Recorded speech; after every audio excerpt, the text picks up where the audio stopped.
dude, Kershaw hasn't piqued my interest in quite a while. Okay. Wow, this is impressive. This reminds me a lot of the Spyderco Endura or Delica kind of size and layout. What do you guys think? Is Kershaw coming out with something that is about half the cost of those Spydercos, but going to compete with their performance and size? Well, welcome back everybody to another blade review here at Gideon's Tactical, where week in, week out, testing out gear, seeing pros and also cons of different designs and materials, and sharing my findings with you guys so that you can make wise choices on your gear purchases and you know what you're getting as best as possible when you throw down your hard-earned money, particularly in 2022. Now, what we have here is the Cargo, as I just stated, from Kershaw. And to be honest, like, yeah, there have been some interesting designs, I guess. Just haven't done one here on the channel for a while because they haven't perked my interest enough to try and get my hands on one.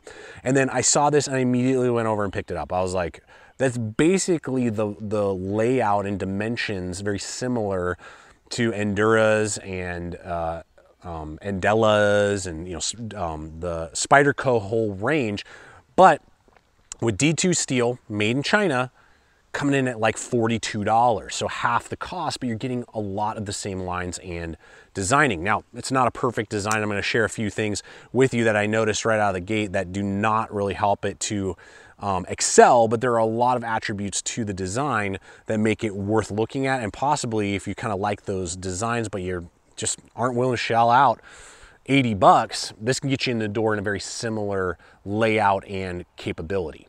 Now, first off is that stonewashed finish blade.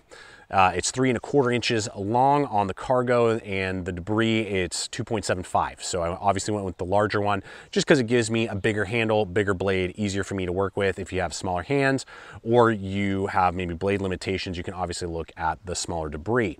Now, it does have a very high flat grind. It's basically a full flat up to here, and then you are getting like a partial saber. So it's kind of like this weird crossover, but it's 0.09. So under 0.1 inches thick. So that's very thin, very slicey, good reverse tanto kind of sheep's foot design there. Great for piercing, penetrating packaging, fine cutting. This is a breeze. It works really well, does a great job. Good edge retention with that D2 steel. I'm so glad they're not trying to do it, with like 8CR or whatever. At least we have a decent steel and a decent performer on here with good edge geometry. I was very happy, it would do everything you want an EDC tool to do. One downside is the thumb studs, though ambidextrous, and this is a fully ambidextrous tool, and I apologize ahead of time. There are like 1,000 flies around here. So if they land on my face or there's weird cuts, it's because there's freaking like 50 flies around.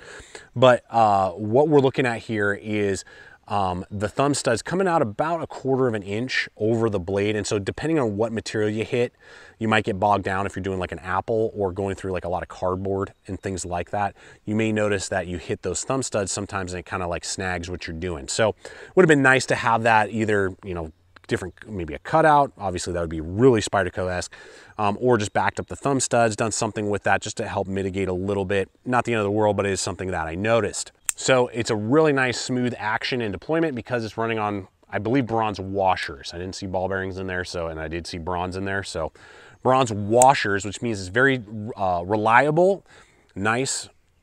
I'm not really feeling any play up and down, not really any side to side. I mean, if there is a rock, it's ever so minor, not even noticeable unless you're really yanking on the tool, then maybe I can just feel shifting slightly, but I mean, it's rock solid. It's rock solid with that very simple lock back design. And they even put some stainless steel on the back sides here and put a little bit of those stainless steel liners in there. So even though this comes in at 2.35 ounces, so well under the 3 ounce line, this is got some rigidness to it with that polymer glass reinforced nylon style handle that has a type of texturing that is multi-directional, very reminiscent again of Spyderco, just different. It's not the same, it's just different, but it does kind of act the same way in that regard. Fills out my hands. I believe it's 4.3 inches overall on the handle length. Good jimping on the back spine. There's not really any other jimping anywhere else except for these. This is just accentual, so it looks cool, but it doesn't actually do anything. On the lock back bar, not needed, kind of sharp. So it's not unbearable, but when you hit it and you're, you know, kicking it down, that is something that I noticed, is it's just not very comfortable. Over time, I may even just try to like hit that with a little sander, grinder ever so slightly, just to kind of make it more comfortable. It's not needed. It actually causes a little bit of a bite, and it's just not as fun to disengage as it could be.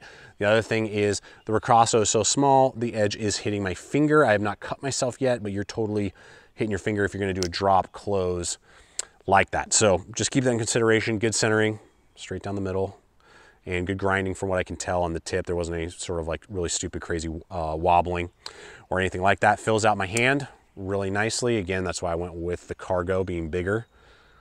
Locks me into place there. Loop over, excellent. High ride, deep ride pocket clip.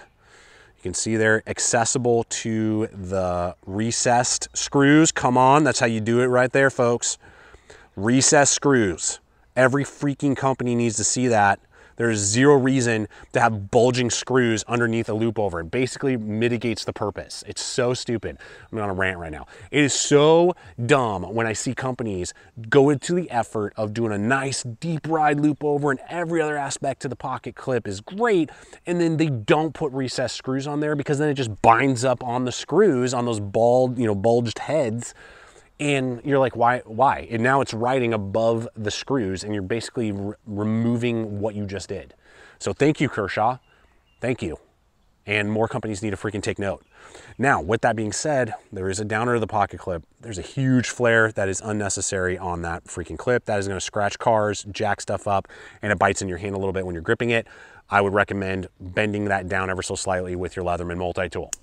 Just bend that unscrew it, take it down, bend that down a little bit so it will still grab your pocket, but not be as obnoxious as it is. That's not necessary to have that crazy a flare. It's only going to cause problems, not help in getting onto your pocket. There's the screw for completely ambidextrous, and the thumb studs are completely ambidextrous. So overall, guys, for under 50 bucks, you're getting a tool that, outside of those little bit of jimping, thumb studs are kind of forward, and the flare out on the pocket clip, I can't find a problem with, and is easily going to compete with that style of other tools. Again, like from the Spyderco family. I'm also thinking from like the Buck 110, 112 Slim series. In many ways, this is lighter, or not, I don't know if it's lighter, but definitely like sleeker, doesn't have this crazy goofy pocket clip. The lock back is in the center, so it makes it easier to disengage. Just some of those things, the bronze washers that a lot of other tools just aren't going to quite have, or you're going to have to pay a lot more money to get. So I think that Kershaw absolutely did a good job with the Debris, which is the smaller one, and the Cargo, which is the one I have here. And I encourage you guys to go take a look at what this tool has to offer, what the capabilities are, and we'll have a bunch of links for you guys below so that you can check out the different distributors that have it in stock, and appreciate when you use those hyperlinks that we offer to you guys below. Leave a comment below if you already own one, and if you guys have any questions or thoughts on the Cargo and Debris. Always appreciate you guys, the Gideon's Tactical family, coming in, week out and watching these videos, and I'm just looking forward to the conversation. Check out the other video popping up, subscribe if you're not yet a subscriber, and until next time, always remember, stay equipped, stay prepared, and I'll see you out there.